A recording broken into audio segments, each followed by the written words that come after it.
Good afternoon guys. நம்மளுக்கு உடம்பு சரியில்லை. வீடியோ மதியானத்துலேருந்து தான் வரும். மதியானம் டேப்லெட் போட்டு சாப்பிட்டு மதியானம் போல் நம்ம கொய்யா மரத்துலேருந்து ஒரு கொய்யா பேசி இந்த மரத்துக்கு ஒரு கதை இருக்கு, நான் உங்களுக்கு சொல்கிறேன். மாலை வேலையை ஓட்ஸில் கொய்யா பழத்தை போட்டு சாப்பிட்டு ஜிம்முக்கு கிளம்பிட்டோம். வார்ம் அப் கிளாஸாக வெயிட்டட் டிப்ஸ்லேருந்து ஆரம்பிச்சிட்டோம். இன்னைக்கு ஃப்ரண்ட் ரைஸோ வார்ம் அப் கிளாஸ் தான். மாஸ்டர் இன்னைக்கு ஹெவியான ஒரு கிளாஸ் தான் சொல்லியிருந்தாரு. ஷோல்டரில் 3 வேரியேஷன் போட்டால் தான் ஒரு செட்டு.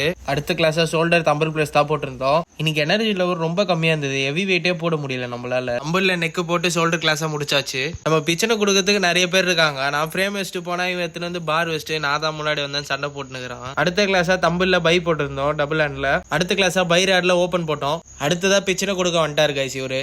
நீ போடுறது தப்பு சொல்ல, உன் ரிஸ்ட் மட்டும் மடங்காம போடு, அதான் கரெக்டான கிளாஸ்ன்னு சொன்னாரு. மன்னித்துக் கொள்ளுங்கள், நம்ம அண்ணன் தான் அவரு. எந்த கிளாஸ் மிஸ் பண்ணாலும் கரெக்டாக சொல்லி கொடுப்பாரு. என்னதான் டிசிப்ளினா வீடியோ போட்டாலும் நம்ம பிரச்சனைகள் நம்மளுக்கு தேடி வருது. நம்ம கிஸ்தனிக்ஸ் அண்ணா சொல்லியிருந்தாரு, நம்மளை பத்தி யாரும் பேச மாட்டாங்கடா, நம்ம தாண்டா பேசி ஆகணும், அதனால கடினமா இருங்க கைஸ். நாளை முடிச்சுக்கிறேன், நாளைக்கு பார்க்கலாம்.